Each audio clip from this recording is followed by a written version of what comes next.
Lagos, celebrations galore in Abuja, same in Port Harcourt. I'm very sure about the same in Kano, Jos, Bauchi, Lafia, and a host of other cities that Nigerians live. Congratulations to the Super Eagles of Nigeria and to the 200 million Nigerians that exist.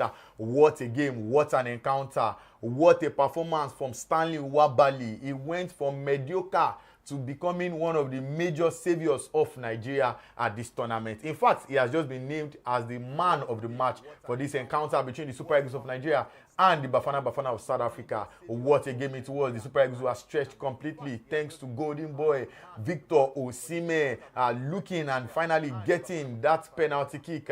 Stand-up captain Trustekong scored the ball fantastically well. And then we just thought, oh my goodness, the man has scored. Talking about Victor Osimhen. Unfortunately, VAR and football did his thing. From 2-0, it became 1-1 because VAR said, Alhassan Yusuf, you impeded that man now, Pesita of South Africa, and stand-up Mokoena to get the 1-1 for the Bafana Bafana. The game went on into extra time. No goal. Victor Osimhen was removed because, of course, he can't play all the 120 minutes, I guess, or the abdominal injury. It was still an issue with him. Terry Murphy came on board. Terry Murphy came on. We thought it was a penalty. It wasn't a penalty. It was a free kick, a red card for the South African national team. Step up penalties, and everybody was thinking, oh my goodness, Ron Williams was the man of the day against Cape Verde in the quarterfinals for South Africa. But for the Super Eagles of Nigeria, everybody was under tension. There was so much pressure in the air. You could feel it. You could feel it in the air. Unfortunately, for the Super Eagles of Nigeria,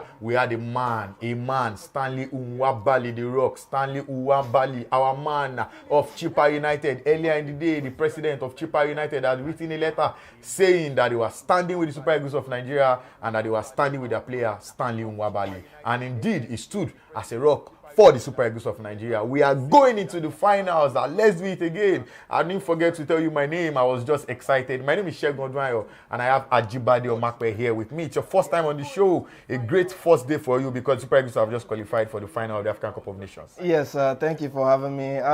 Nice to meet you, my fellow viewers. My name is Ajibade. I must say it was a very thrilling match.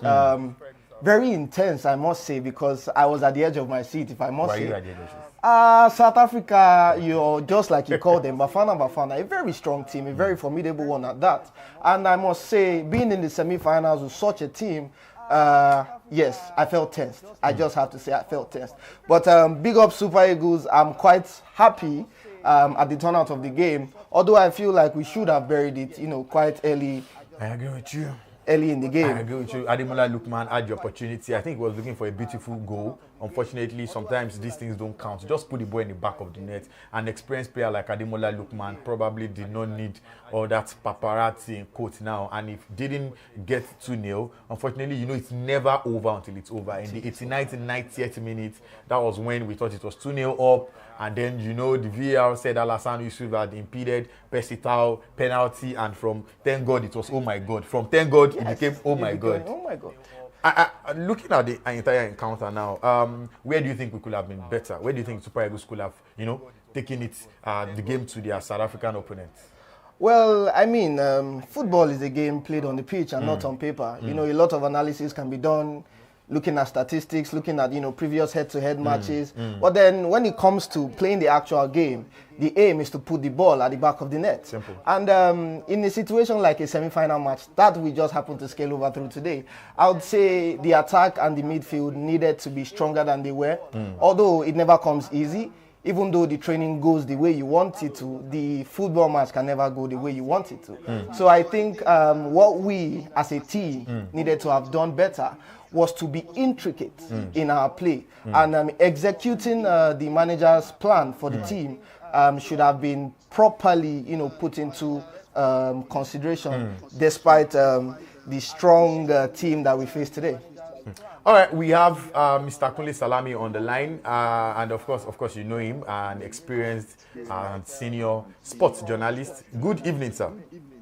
All right, we have Mr. Kunle Salami on the line. I'm very fine, sir. Were you a little tensed during the encounter, especially during penalties? I'm very fine, sir. Were you a little tensed during the encounter? To answer in negative form, I was tense. So I won't tell you anything. I was tense because at the point where we scored the second goal, and they now draw us back to go and look at VAR for a penalty, I said, well, this is another era of Issa Hayat to come into play. I'm sorry to say that, yes, because I felt it was a legit second goal that should have stood, but somehow glory to God that we eventually won the match. It was a big match. It was tense. Imagine a country with an average of $3.6 or $3.8 million.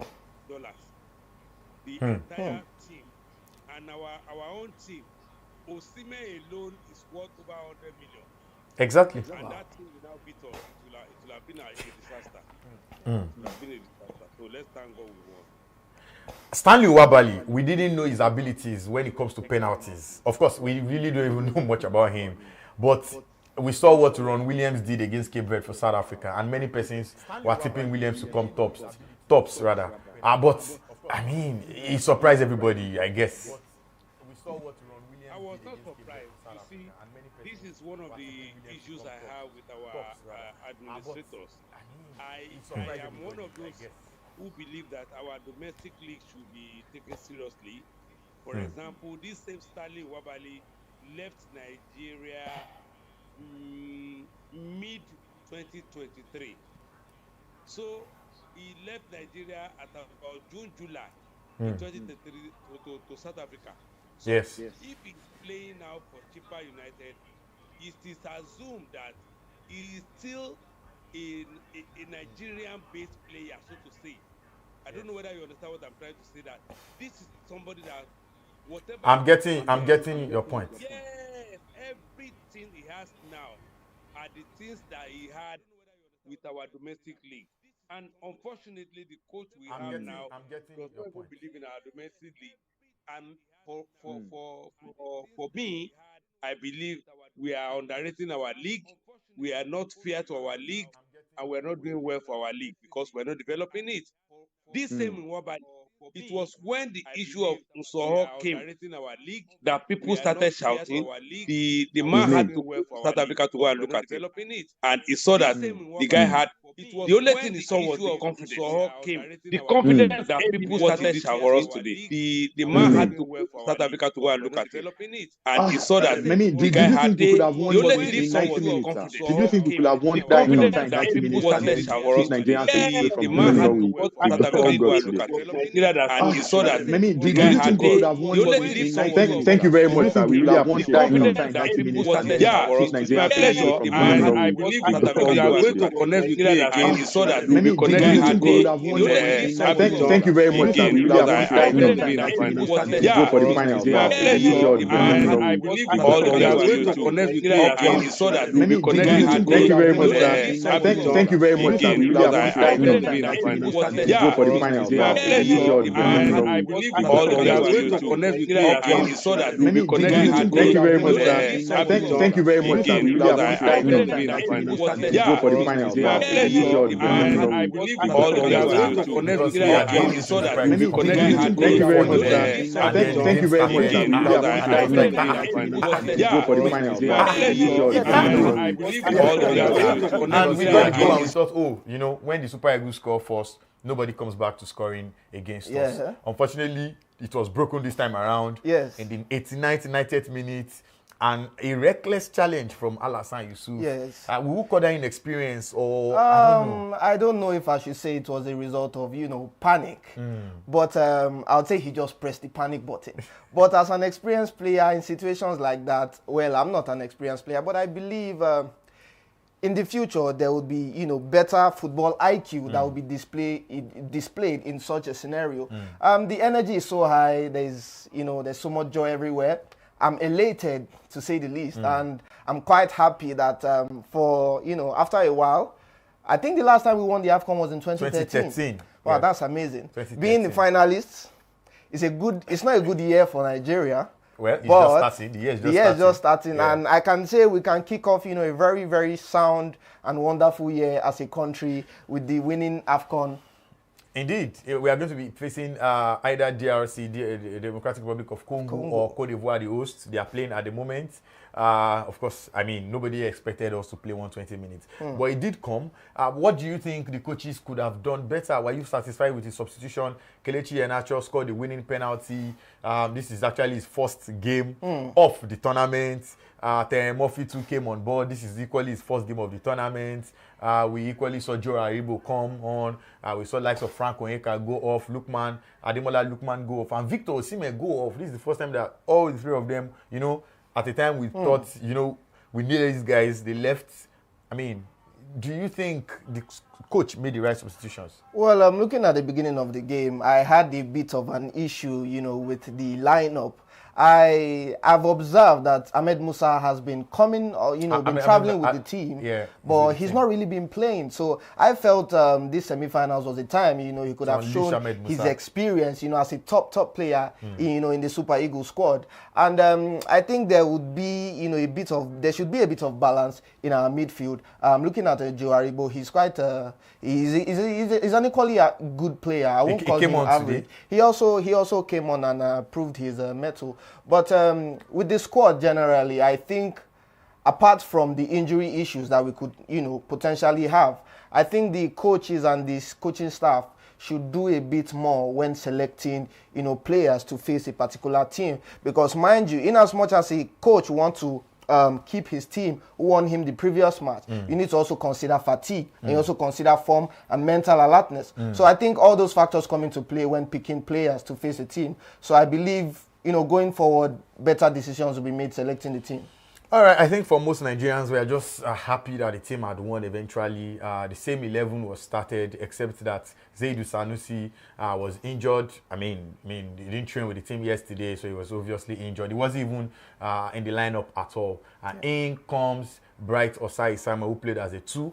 Olaino went to play as a 3, meaning that there was no Olaino on the right flank. But I think it kind of unbalanced the team a little bit. I think they were used to that same set of players playing. I think Victor Osimhen got really tired very early in this game, unlike other games. Yes, brings to question the issue of him being considered fully fit, declared fully fit yesterday by the team doctors. I think he just had to play because, you know, you needed the name Victor Osimhen, you needed the name African Player of the Year on the pitch. He didn't really give what we know he used to give, and you can excuse that to the fact that he had some injuries. I mean, he got injured, rather. I mean, he had abdominal pain, as it was said, abdominal discomfort, as it was said. And, you know, the game started, you know, in a very lack of manner for the Super Eagles. There was no mannerism. I mean, they were a little bit cold. And just thought they would grow into the game. They didn't grow into the game. Alex Iwobi, same of the same. We've complained about him all tournament long. Almost everybody has complained about him. The fact that he lacks that final pass to the attackers. You know, he makes the likes of Victor Osimhen, Ademola Lookman, and Moses Simon come back a little bit to come and hustle for the ball. And then Frank Onyeka, you know, you get tired at some point. Definitely. And then, you know, everything was just going in a way in which we didn't want you to go. But Osimhen got us a penalty, and we thought that was our lifeline to qualification up until that mistake from Alassane Yusuf. Now, going into the finals, do you think we should rejig a little? Do you think we should start with the same, you know, your winning formation is what we should go with, your winning team? Or don't take that risk, it's the final. Let's just finish that game and go. Well, in every competition, they say come with your A game, come with your best. And being the final of the African Cup of Nations, I do not expect the coach to make any risky substitutions or changes. My advice to the coach going forward to the final is put your best team forward.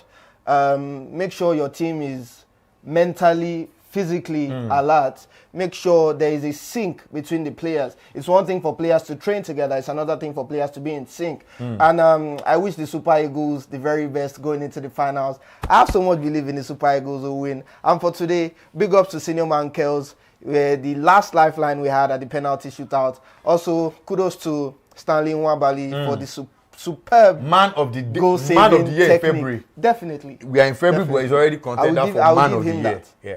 All right, DRC Congo and the hosts Ivory Coast are currently playing the second semi-final. Remember that the losers final will hold on Saturday between South Africa and whoever loses this encounter. The hosts wumbling and fumbling from their group stages games. They kept going, and then they needed Ghana to help them to lose before they could qualify, and look at them now playing in the semi-finals. And who knows, probably they'll be playing in the final. If they'll be playing in the final on Sunday, we know that 90% of the people in that stadium that day will be against us. We'll be looking at orange jerseys all over. So one part of me is praying that DRC should make it into the finals. Less pressure, a smaller team, less pressure. Our boys will be high of confidence. But one thing I know for sure is whenever it's a big team, the Super Eagles always come to the party. So perhaps we need Ivory Coast to come to the finals so that the boys will give their all. Because I think the best game of the boys so far in this tournament was against Cameroon. It was a rivalry. Everybody knew it was Cameroon. The boys came to the party,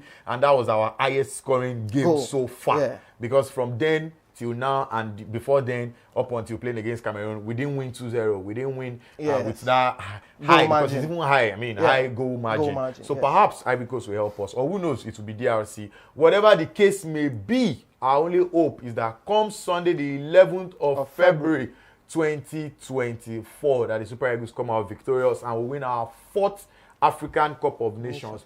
When the NFF launched Let's Do It Again hashtag, a lot of us thought these people are joking. These people are in the mood to play with their own emotions, not ours. But it started against Equatorial Guinea, and we kept moving, and we kept going, and we are now in the finals. Congratulations to all the boys. Congratulations to all the lads. Jose Pesero, thank you very much. You are not our favorites just before this tournament, but right now, trust me, 200 million Nigerians will want to give you a hug. Shout out to Victor Osimhen, top quality player, African Footballer of the Year, showing his energy despite the fact that he has scored just 1 goal. Ademola Lookman, perhaps the revelation of the year. It may interest you to know that the 11th of February 2022 was the time FIFA allowed Ademola Lookman switch nationality from England to Nigeria. So if we win on Sunday, it will be 2 years anniversary and 1 major trophy for Ademola Lookman. Shout out to all the boys. Paul Onuachu got called in for the injured player. Paul Onuachu and Terry Murphy got called in for injured Sadiq Umar and Victor Boniface. Sadiq Umar injury, well, a question for another day. Shout out to all the boys. Shout out to William Trust Ekong. Shout out to Bright Osai Samuel. Shout out to Zaidu Sanusi. Shout out to Shemi Ajayi. Shout out to Olai No. Shout out to Calvin Bassi. Shout out to Frank the Tank Onyeka. I can go on and on and on. Shout out to even Alex Iwobi, who many persons have regarded as one of the worst players of this tournament so far. Shout out to who else? Oh my goodness. The list is endless. The list is endless. Everybody, we are grateful, and hopefully we can crown it all on Sunday with a trophy. On behalf of my producer and every other person that has helped with this production, my name is Shegun Odunayo, and also on behalf of Ajibade Omakpe. Thank you very much, everyone, for watching. See you on